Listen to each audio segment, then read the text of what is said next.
What's going on, family? Welcome back to the From the Bottom FS channel, man. Today we have the Battle of Bamber Bridge explained, the only battle fought between American soldiers in World War II. Should be interesting. I've never heard of this battle before. Maybe you guys have. If you have, comment down below. Make sure you hit that like button so we can push this video up. And let's go ahead and get into this video.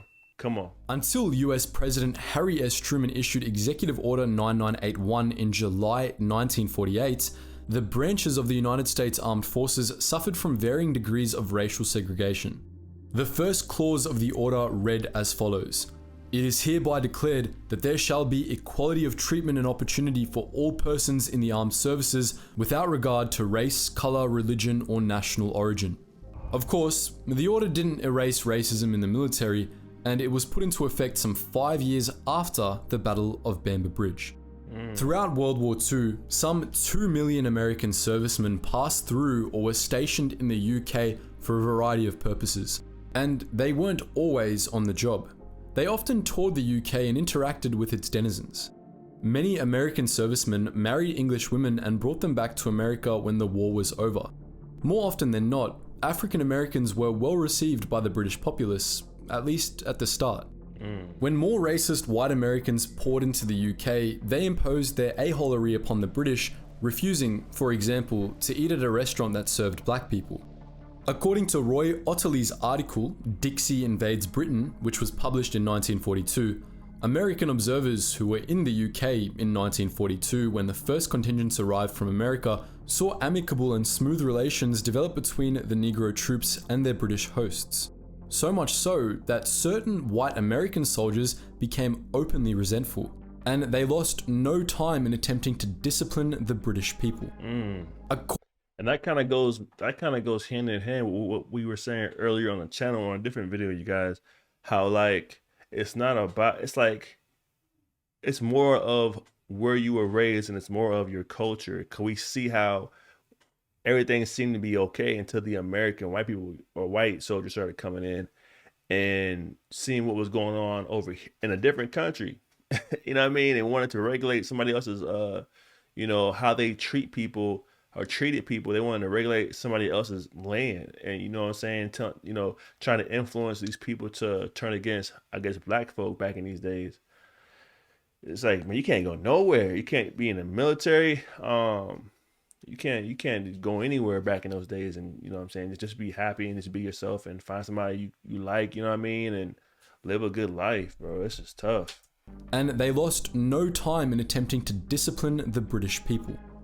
According to an article by historian Joseph Dickinson, the resentment was due, at least in part, to the frustration of white American soldiers who saw how open British women were to relationships with black Americans and simply couldn't handle it without chucking a massive tantrum.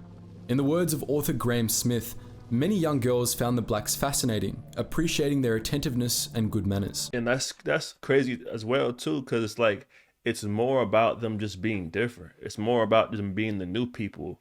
Because like if you go back to school, whatever, the new kid in class always got all the attention from the girls. It's always the new people. It's just something different. At the same time, man, jealousy is a real thing, man. So people don't like people coming around that's not from the city taking their girls. I mean, that's just everywhere you go.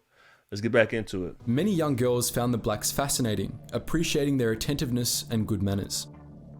The United States Army Air Forces, or USAAF, the precursor to the US Air Force, operated out of more than 200 airfields in the UK, each base housing an average of 2,500 men. Among the American units which flew out of the UK was the 8th Army Air Force, and one of the 8 supporting units was the 1511th Quartermaster Truck Regiment, a racially segregated unit composed of African American soldiers. These men were housed at Air Force Station 569, or more colloquially, Adam Hall, in the village of Bamber Bridge in Lancashire, England. Their job was to deliver, via trucks, war material to other air bases in the area. When they were off duty, some of the men enjoyed a pint or two at a watering hole called Ye Old Hob Inn, where they were more than amicable with the local English. When the white Americans started cracking down on this, demanding the establishment of a colour bar in the village's 3 pubs put up signs reading "Black Troops Only."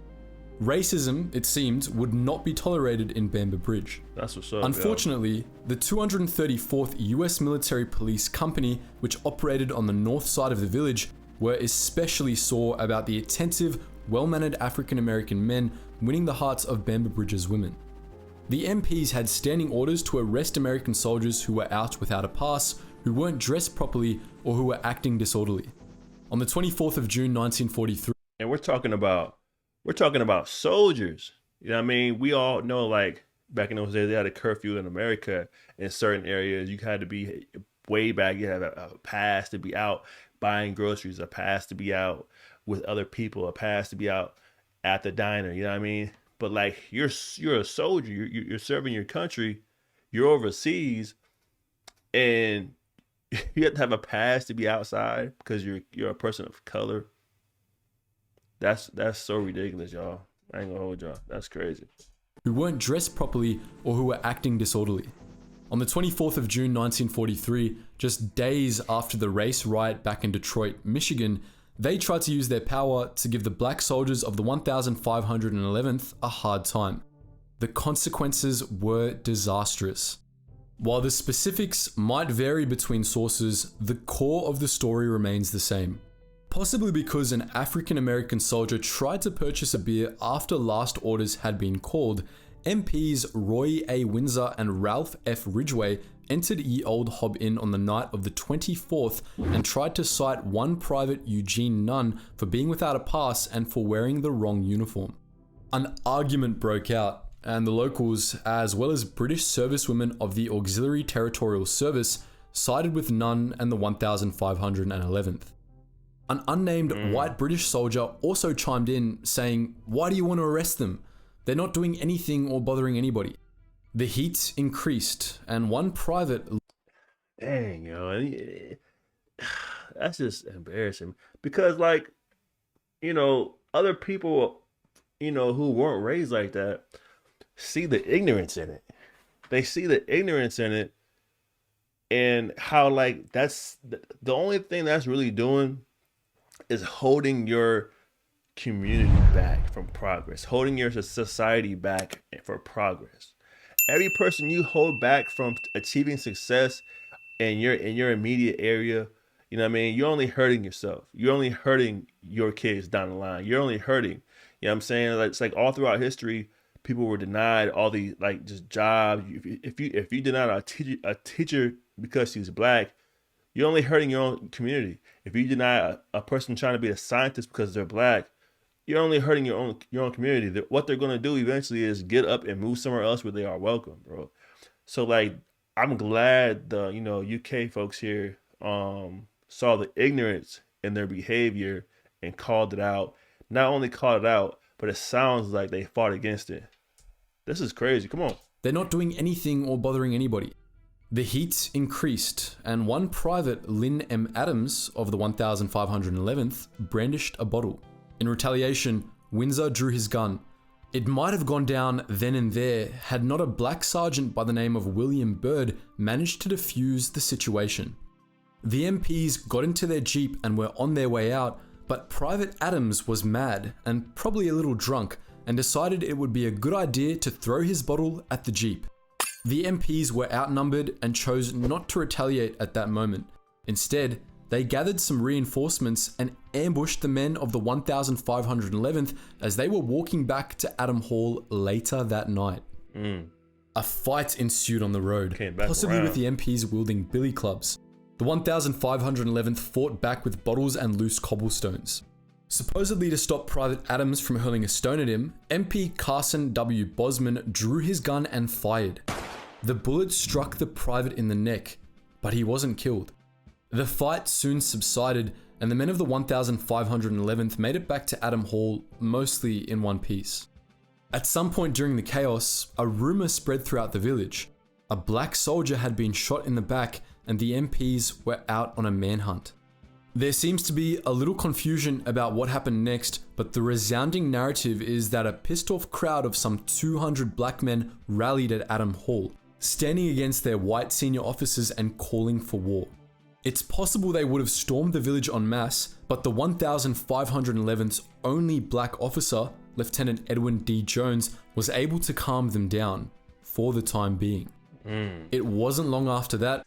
They probably came to him and was like, "Yo, can you go over there and calm your boys down? You know, they over here tripping. I don't want to, you know what I'm saying." You already know they have that conversation in the background for him to go over there. But I'm probably 100% sure that Edwin Jones, you know what I'm saying, if it wasn't for his rank, he probably would have stood beside the black soldiers here for sure. But you know, maybe he wanted to be a you know, to settle it all down. He didn't want nobody else to get hurt, shot, or whatever have you. But this story is However, that crazy. about a dozen MPs drove into Adam Hall in several jeeps and an improvised armoured car fitted with a machine gun. This prompted the 1511th to seize about 2/3 of the firearms stored at Adams Hall and either take up defensive positions or drive or run out into the night to meet the MPs head on. The locals were instructed to stay inside, and over the next 3 to 4 hours, a firefight raged throughout the Bamber Bridge area. Bro, that is so embarrassing, bro. You know what I mean? And it's such a low life example of just hatred. We're in a different country, bro. Over here fighting and killing each other. You know what I'm saying? Because we're of a different skin tone, man. And you know, these American soldiers brought that with them. They brought that culture with them. They brought that hatred with them. You know what I mean? And it's just embarrassing. Like I wonder, you know, how the citizens felt or how the locals felt. Like, you know what I mean? It probably made us look crazy at that time. You know what I mean? Like y'all are this mad over these people because they're different. 3 to 4 hours, a firefight raged throughout the Bamber Bridge area. A private of the 1511th, one William Crossland, took a bullet and died, while 4 or 5 other soldiers and 2 MPs were injured. It could have been much, much worse, all things considered. Following this mess, 2 trials were conducted. In the first, 4 of the African American men involved in the fight in which Private Adams was shot were found guilty of various offenses, dishonorably discharged, and sentenced to hard labor. In the second trial, 28 of the 35 defenders were convicted of offenses such as ignoring orders, failing to disperse, rioting, mutiny, seizing arms, and firing on officers and MPs. They were sentenced to as many as 15 years, but further reviews saw a reduction in these sentences and the release of some of the men. 15 of them returned to duty in June 1940. So they got found guilty, sentenced, well, some of them sentenced to around 15 years, you know what I'm saying? For fighting for, I guess, like your rights. You know what I mean? I guess you can, you know, at that time, fighting for your life and fighting for your rights and fighting for your pride. As a man, like, I'm not gonna let you just bully me, dog. And that was probably the attitude of these soldiers here. Like, we're not gonna let y'all just bully us. We're not in America. We don't follow by the rules of which we were raised at and which we come from. We're in a different city. Y'all don't run this place. We're not gonna take y'all trash no more. So, but the how one sided the punishment was so far. They haven't got to the white soldiers or whatever have you, but the so far 15 years, you know, and to be honest, it should have never have gotten to bloodshed. It should have never again been guns been drawn, fighting. Like, you got nothing better to do with your time over there. You know what I mean? And the release of some of the Y'all men. let me know. 15 of them returned to duty in June 1944, just in time for the Normandy landings. All in all, the longest period served by any of the men was just 13 months. That's what's Again, things could have been much worse. up. Right. The commander of the 8th Army Air Force, General Ira C. Eaker, believed much of the blame fell on the MPs, whose blatant racism inspired the entire affair. The white officers of the 1511th were also largely to blame, as they did a terrible job of trying to pacify the rioting men at Adam Hall and also refused to tend to the wounded among them. At least one of them was reportedly drunk.